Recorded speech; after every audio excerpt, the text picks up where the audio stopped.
Here we are in the Driest Castle, also known as Drivast. It was one of the four castles in the castle system that Shkodra was the hub of. And this was a very noble castle because the young men here were active in fighting the Turks as Shkodra was being besieged by the Turks.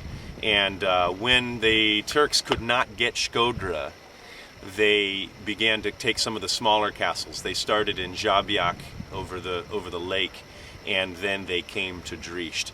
Unfortunately, the young men of Driest were out trying to do guerrilla attacks against the Turkish soldiers, and so the Turks were able to defeat the castle here at Driest. Phenomenal view, phenomenal strategic location.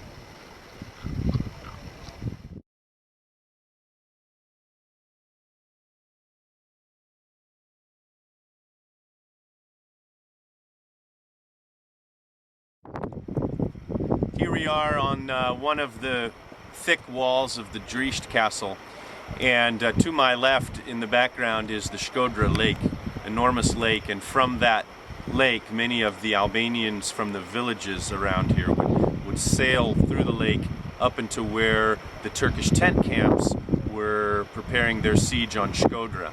And many of the residents of Driest did the same thing.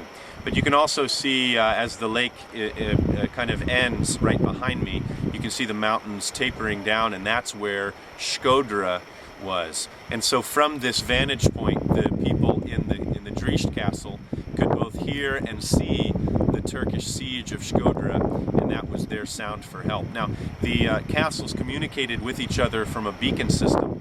Shkodra was the center. So from here, I could see Shkodra and I could communicate with Shkodra. Shkodra could see Žabljak Crvenica, which was on the other side of the lake. And then also we have Leja all the way to my right over there. And all of these castles communicated with each other. They were trying to protect each other. And in 1479, finally, they all fell after long resistance to the Turks, and after Venice ceded the castle of Shkodra to the Turks in exchange for peace.